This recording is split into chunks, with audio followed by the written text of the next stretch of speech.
Hey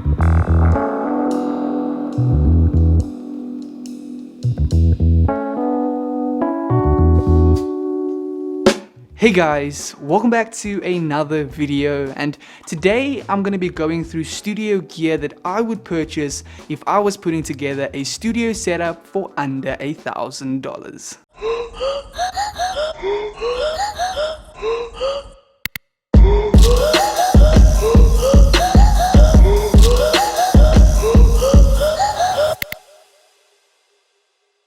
So before we jump into things, I'd first like to inform you that today's video will only be focused on studio gear. This $1,000 budget does not include any accessories like your desk or chair, acoustic treatment, pop filters, stands, cables, none of that. This entire budget is dedicated to a pair of headphones, studio monitors, Midi keyboard, microphone, and audio interface. I will leave links down below in the description of everything you see in today's video if you are interested afterwards, but note that this budget is only dedicated to studio gear. So now that that's out of the way, let's jump straight into the studio setup. Starting off with my idea behind this desk layout and the functionality around it. Because we are looking at a $1,000 studio setup, in my opinion this is the perfect budget for a bedroom type situation. Every piece of gear and accessory, acoustic treatment is all purchased on a tight budget just to create the situation of being in a bedroom type situation. When it comes to the desk and chair and the plants and the stands, everything is put in a place to create more functionality and workability when it comes to your desk space. Acoustic treatment is another thing that I haven't added in my previous setups that I thought would be really important to add in today's video because it is so important in a studio setup. Note, when it comes to getting good acoustic treatment and good acoustic panels, they can get pricey, especially if you start purchasing more than 2 or 3. So if you are going to get acoustic treatment, it is an investment in the long run, but it isn't cheap in any way. When it comes to the studio gear that I purchased for this $1,000 setup, every motive behind every piece of gear was all about price, getting the best quality I can for that price, and getting it to last me at least 3 to 5 to even 10 years in the future, so I don't have to upgrade straight away. And to jump right into the first piece of gear that I've had in my setup in general for at least 10 years now, and that has always done the job for me, is my Rode NT1A microphone. As a vocalist and singer-songwriter, this is the key element to really get what you are good at in music out there into your music production software.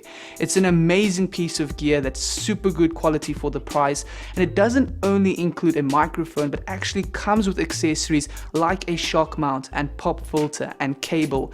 And overall, if you're looking for a good bundle with a microphone that's going to last you for at least 10 years, this is definitely a great microphone to go for. Moving on to the studio monitors that I've picked for my $1,000 bedroom studio setup. The studio monitors that I have gone for are the Yamaha HS5s. When it came to putting together all the gear, I had to decide to either get cheaper studio monitors and a more expensive audio interface, or drop the price of my audio interface and get better studio monitors. In my opinion, I would rather get better studio monitors and upgrade my audio interface later, because the difference between a $100 audio interface and a $200 audio interface isn't that much.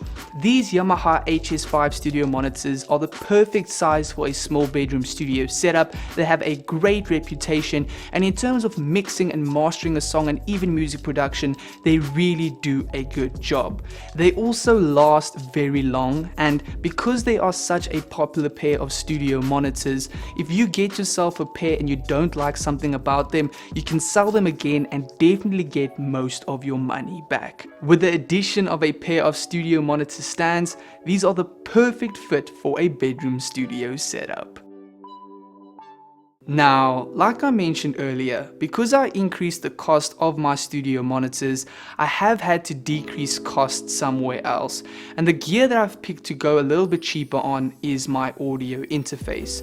If I really have to stick to the $1,000 budget, the audio interface that I would go for is the Focusrite Scarlett Solo. When it comes to the audio quality you get, the preamps, the inputs, the overall size of this audio interface, in my opinion, it's perfect for any bedroom studio setup.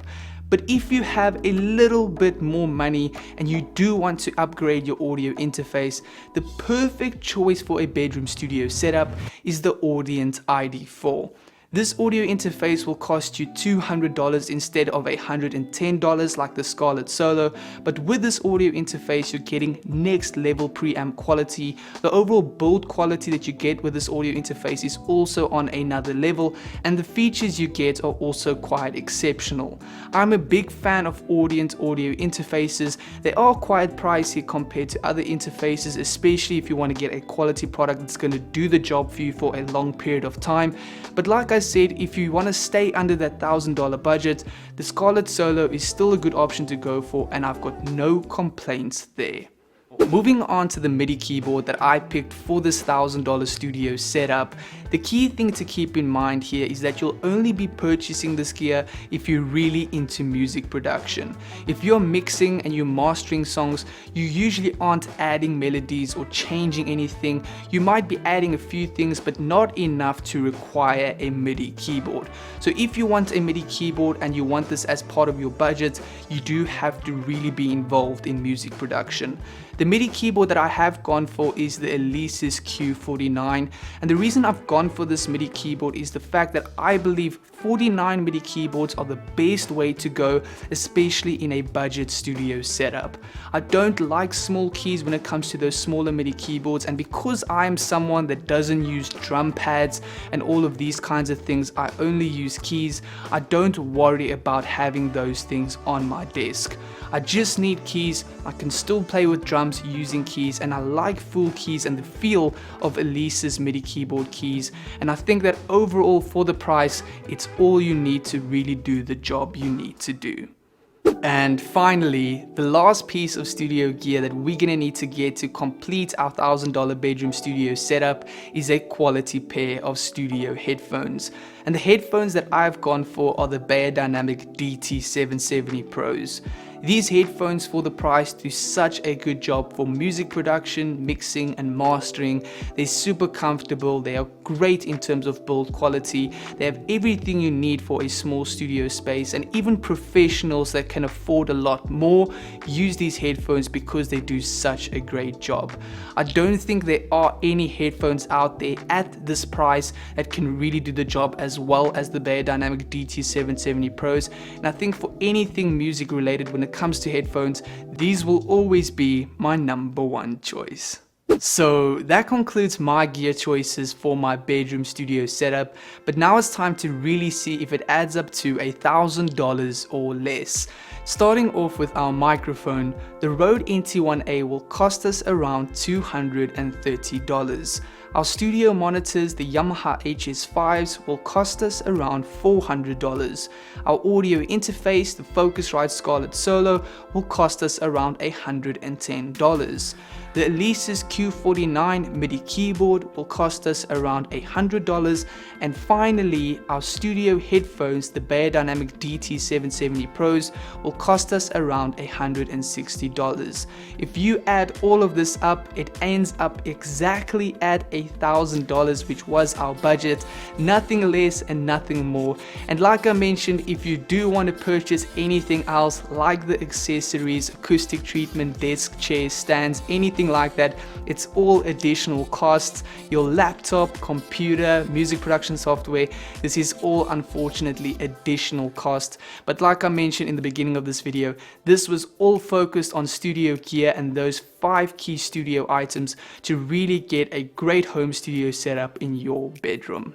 Thank you guys for watching this video, and if you enjoyed it, please do give it a thumbs up, and if you loved it, subscribe down below, and I will see you for another video next time.